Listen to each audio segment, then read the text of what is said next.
It's beginning to look a lot more like what happened in Waukesha as a car rammed through this parade. It's beginning to look like it was an act of terror. Now, full disclosure, the police have said it was not. But initially, what did we see? We saw a vehicle ram through a parade, running over dozens of people, and several people have died. The first reaction most people have when they see something like that is, looks like terrorism. I mean, why would someone go straight down a parade route slamming into people in this way? Now, initially, they said the driver was fleeing a domestic dispute or some kind of previous knife fight or something like that.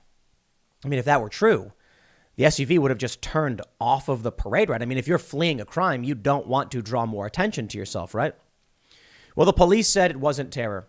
And when Andy Ngo accurately reported this individual had been promoting Black Lives Matter, supporting them on social media posts, and even posting memes in support of Black nationalism, I then mentioned it, but even said we don't know for sure what this guy's motivations are, but here is some of the politics of the guy.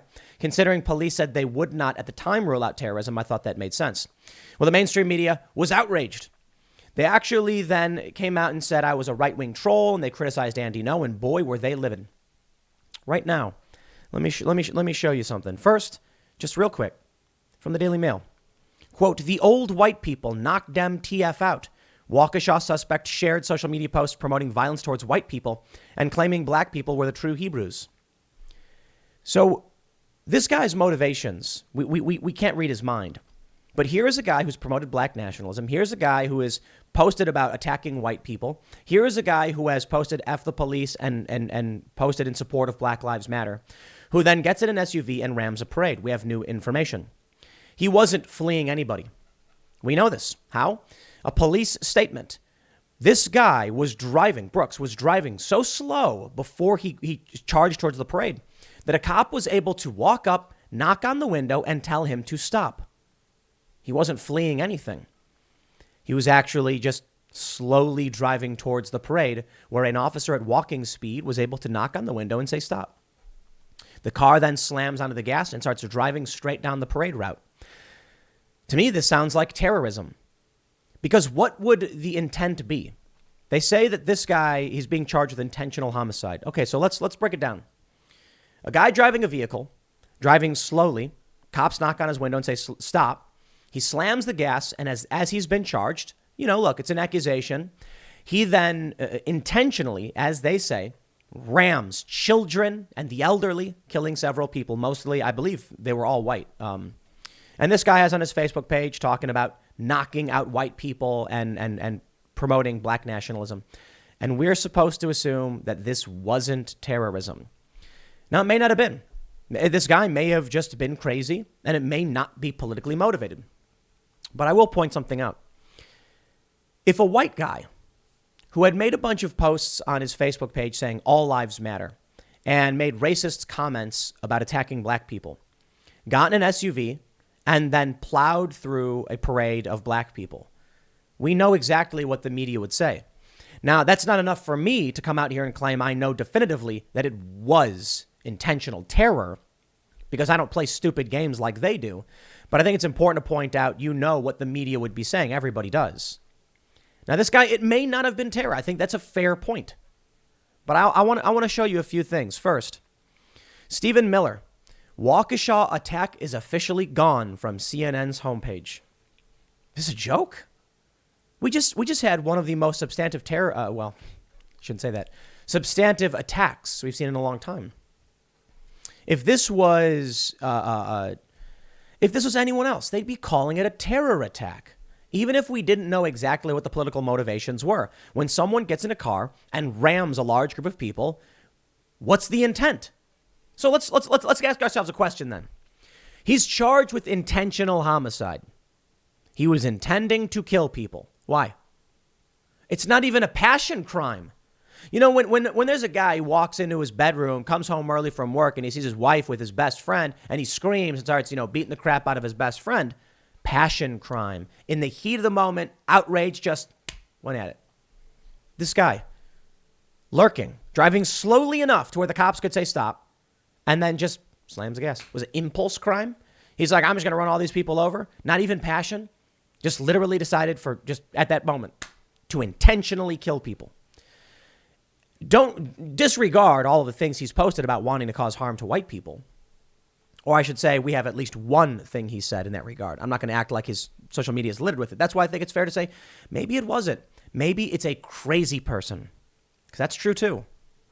I want to show you the definition of terrorism real quick. Something interesting I've noticed. Terrorism, and this is according to Google, the unlawful use of violence and intimidation, especially against civilians in the pursuit of political aims. Now, I don't know if this guy had political aims. That's the important part. This could just be intentional homicide. Did he actually think there was going to be a political outcome or anything like that? I don't know. But based on this post history, this guy wanted to hurt white people, and that is political. But take a look at this. This is funny. Where does the word come from? Late 18th century, in reference to the rule of the Jacobin faction during the period of the French Revolution, known as the Terror. From French terrorisme, or however you pronounce it, terrorism, from Latin terror. Wow. That's really interesting to me. That the word terrorism, the etymology is the Jacobins, the socialists, the far leftists in France, that when they gained power, it was known as the Terror. I mean, a lot of you probably already know this. I knew about the Terror, Robespierre and his penchant for removing heads, but I didn't know that terrorism came from the French Revolution. That to me is particularly fascinating. So now let's bring it all together. This is a story from the Daily Mail from the 20th of November. America is a tinderbox, and the whole thing will blow up if one more match is lit, activist warns after teenager is cleared of gunning down two BLM protesters. Yes, that was Kyle Rittenhouse. They go on to say that he was cleared of all wrongdoing. Protests emerged. One activist said at a protest, "We're in a tinderbox right now, and it feels like all it will take is one more match for the whole thing to go up." A Black Lives Matter activist yesterday said of the Waukesha attack, he was on scene, "It sounds like the revolution started." The revolution against who? A bunch of suburban, lower middle class white people who are having a Christmas parade? That's the revolution? Not against the government? It's creepy. But when you have a story like this on November 20th, with activists saying it's a tinderbox and it is going to go up, you have people on Twitter calling for revenge. You have people Saturday Night Live saying, "I've seen this before, happens all the time." And then you have an unwell man. And I think it's fair to point out the dude's crazy and maybe not a good example of what Black Lives Matter believes. Not that I agree with what they believe. And he sees all of this. And he's already expressed a penchant for causing harm to people based on their race. And then he gets in his car, lurks around, hits a bunch of people, kills them, injures dozens, severely, critically. More people may die. And the police come out and say it's not terrorism. In what world? It's remarkable to me that every sign points to, even the BLM activists, several have said this seems like something related to Rittenhouse. Conservative individuals are saying it. And journalists that the mainstream media doesn't like. People like Andy Ngo or me. Mostly I do commentary, but to be fair, I do a lot of fact-checking and reporting. And the left hates this too. I actually call people and get quotes and comments and all that stuff, and we have a news outlet, so yeah, cry more. Even we look at this and say, how is the mainstream narrative ignoring this and saying it's not terrorism? Well, I'll be honest. If this is terror, and I believe it is, and I also believe it's fair to say there's a good possibility it's not, but I believe we are looking at more than enough evidence for a probable cause to be like, this should be treated as terrorism. If it is, and that narrative is what dominates, this country is a tinderbox, and it probably will go up. On November 20th, 2021, the Daily Mail reported this story. America braced for violent clashes. We were bracing for violent clashes over the Kyle Rittenhouse case, and then a day later, on November 21st, a guy gets in his car, drives up in Wisconsin, about an hour from Kenosha, slams the gas, running over dozens of people. On November 22nd, police recovered the SUV and arrested Daryl Edward Brooks Jr. Brooks is charged with 5 counts of first-degree intentional homicide, and they say they will charge him with a 6th soon. They have not identified an alleged motive, but they believe he acted alone and did not know anyone at the parade. Police Chief Daniel Thompson said it was not a terrorist event. How not? How not? Police reported Brooks deliberately targeted the crowd in a zigzag pattern to hit as many people as possible.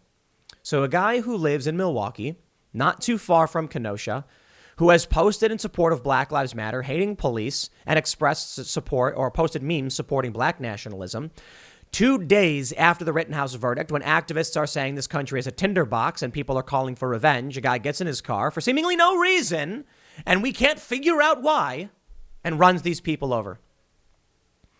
This is a post that Jack Posobiec put up. This is a WaukeshaCounty.gov police document about what happened. Let me read to you, and then you decide. At approximately 4:35 p.m., Detective Casey heard via the Waukesha police radio that a reserve officer was informed by a citizen that 2 people were fighting in an area of the White Rock School. Squads were sent to that area to further investigate. A few minutes later, Detective Casey heard a horn honking from an area north of his location. Detective Casey went out onto White Rock Avenue to see where the horn sound was coming from. He observed that White Rock Avenue was filled with parade participants, as was East Main Street. He began to see people spreading apart and observed a red Ford Escape driving southbound on White Rock Avenue. He observed people jumping out of the way of the red Ford Escape. As the Ford Escape was at White Rock Avenue and East Main Street, Detective Casey stepped in front of the Ford Escape and pounded on the hood of the vehicle and yelled multiple times, "Stop." Detective Casey was wearing a shirt with patches on both shoulders that stated Waukesha Police, as well as wearing a black hat with white letters on the front of the hat, which stated police. Further, he was wearing a neon orange safety vest that stated police on the front and back of it. So, correction. It was banging on the hood. I misread that. The Ford Escape continued driving. But listen. This car was going slow enough that a cop walked right up and started banging on the hood. When this car first started heading down that road, it wasn't just speeding through. If this was really a pursuit or a guy trying to get away from a domestic or a knife fight, why wouldn't he just slowly turn off the parade route and leave? How did it happen this way? The Ford Escape continued driving and turned westbound onto East Main Street. At that time, the vehicle was driving at a slow speed, and the vehicle brushed Detective Casey back off the front of the car, causing him to be positioned down the driver's side of the vehicle. Okay, so I wasn't wrong. Sorry. Detective Casey went to the driver's side window and pounded on the driver's side door, yelling, "Stop." Detective Casey subsequently positively identified the driver as Daryl E. Brooks, hereinafter referred to as the defendant. The defendant drove past Casey and into the parade procession. Casey chased the vehicle to East Avenue on foot, and he observed the vehicle begin to drive faster. So, okay, I had just missed the earlier context of him banging on the hood, so it's even worse than I realized. When I was reading this, I missed that part where he banged on the hood. And then here we have the vehicle keeps driving at a slow speed enough to where this guy is banging on the door, telling him to stop. So what happened next? How did this guy go from driving slowly with a cop banging on his door to then slamming the gas down, ramming into people? It wasn't a pursuit. The police said there was no pursuit. He could have turned off that road. He could have gone any direction. Let me show you the map. We have a graphic from the Daily Mail breaking down exactly how it went down. And they show all the victims. It's sad stuff. But take a look at this image. Let me make it a little bit larger for you. 1, the parade starts at 4 p.m. on Sunday. 2, red SUV speeds down parade route at 4:39. Well, hold on there a minute, Daily Mail. It was 4:35. That the vehicle was slowly creeping enough to where an officer was banging on the hood, then banging on the door. I mean, that sounds like the car was actually going fairly slow for a decent amount of time. Slams the gas. 4 minutes later, that's right. Or the times are wrong, and it's possible. But if the police in their report said 4:35, let me make sure I have this correct, because this is very, very, very important. At approximately 4:35 is when all of this starts happening. So it's within only a few minutes. He sees this car coming. He's banging on the hood. The car is driving slow. At 4:39, people see it speeding, and the cop is running after it. It's probably Detective Casey. It then starts hitting people. Driving down the road, straight down this road. Straight down it. I got to say, this guy did everything intentionally. He's charged for it being intentional. He was identified at the scene. I do believe innocent until proven guilty, and grainy photos aren't enough for me. But we do have a lot of public evidence so far. That being said, I'll need a conviction, mind you. But I believe, should they get one, this charge should be terror. Posobiec says, one witness indicated, as I continued to watch the SUV, it continued to drive in a zigzag motion. It was like the SUV was trying to avoid vehicles, not people. There was no attempt made by the vehicle to stop, much less slow down. The vehicle passed through the intersection of Main and Buckley Street. Officer Boutrin concluded that if the driver was lost in attempting to get out of the parade, this would have been a reasonable location for him to stop and exit the parade route. The vehicle then appeared to rapidly accelerate as Officer Boutrin heard tires squeal. The vehicle took an abrupt left turn into the crowd. At this point, it was clear it was an intentional act to strike and hurt as many people as possible. I think any reasonable person who looks at the facts will say this was an act of terror. Now, I got to send it back to Stephen L. Miller at Red Steez on Twitter. The Waukesha attack is officially gone from CNN's homepage, and he posted this yesterday at 1:49 p.m. Yesterday? We're learning more details about this guy. I think it's particularly interesting that when I made a video yesterday, I think it was 2 days ago, and I was like, look, the guy supported Black Lives Matter. Police aren't ruling out terrorism, both of which were true. And then I said, but there's no proof this guy was doing this because of Black Lives Matter. We have no evidence. He's not even a suspect. He's a person of interest. That's what I said at the time. But that alone was so threatening to the mainstream media's narrative that a hit piece came out. Goes viral on Twitter. I'm still trending for some reason. Well, I don't care about what the people who live in Wally World have to say about their stupid fake news. You know it and I know it. We know the details of this case, and a reasonable person would conclude, at the very least, an assumption of terror is not unfounded. And you see how careful I'm still being? Now, let me stress this. It's possible it was not. It's possible this guy was just whacked out on drugs and just freaking out. And that wouldn't be terror. But in the absence of evidence, the solution that makes the least amount of assumptions, it tends to be the correct solution. And what that means is, I don't have any evidence the guy was whacked out on goofballs.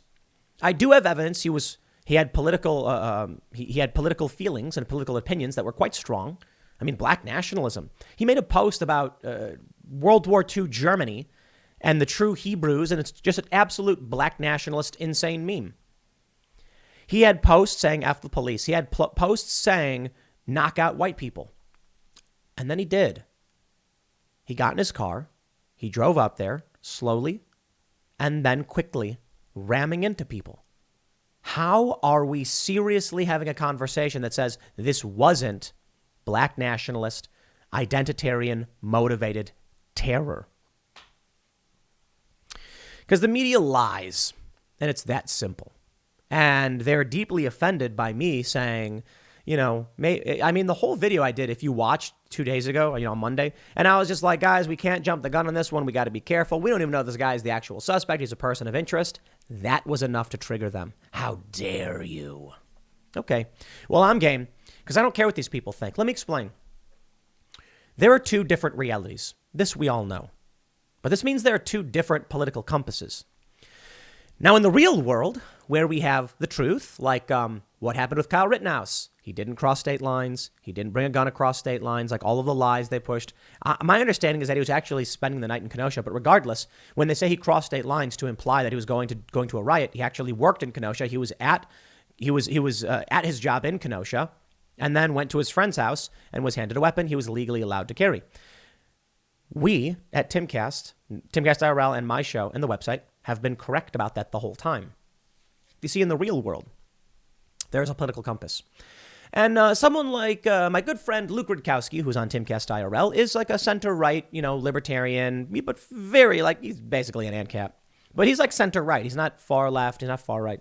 And then there's me that's like center-left libertarian. And so I disagree on certain things about, capitalism and cooperation and things like that. But we live in a world of truth. Now, on the left, what we refer to as the left is an entirely different political compass.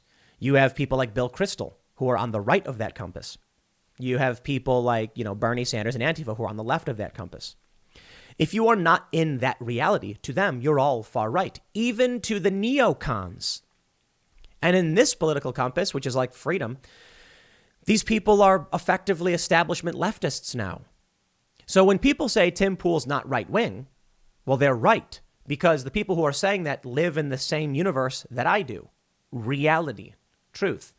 But if you live in a narrative bubble of lies and manipulation, then, well, yeah, sure, I'm not even in that political compass. So certainly that must be far right. You see how it works?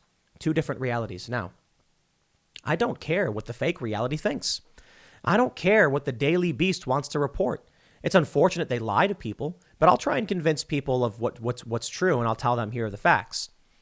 But at the end of all of this, when I see them saying this wasn't terror and trolls are trying to link it to BLM and all that stuff, I'm like, yo, you can say whatever you want in your matrix. I don't live in your matrix, and I don't care what you think. You may as well be a different country. I care about what's true. And what appears to be true is that this guy was politically motivated. This was an act of terrorism.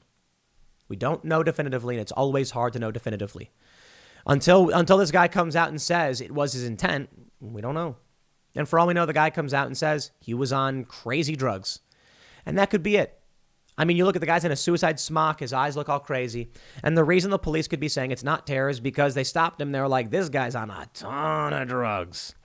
For all we know, the dude was, on some crazy uppers and psychedelics or something all mixed together and speed and whatever. And he's imagining he's running over little Godzillas or something. And he's just like freaking out. And that could be simple. It could be driving under the influence of some serious drugs. That, I think, is entirely possible. However, in the absence of evidence, the solution that makes the least amount of assumptions tends to be correct. And because we don't have evidence of drug abuse right now, or that he was doing any drugs until they released that, the only thing I can say is it looks like terror. And I will reserve the right to say, if evidence comes out that he was on drugs, well, look, it probably wasn't. Until then, that's actually the facts. This is actually what happened. And now you can decide if you agree or not, and I'll leave it there.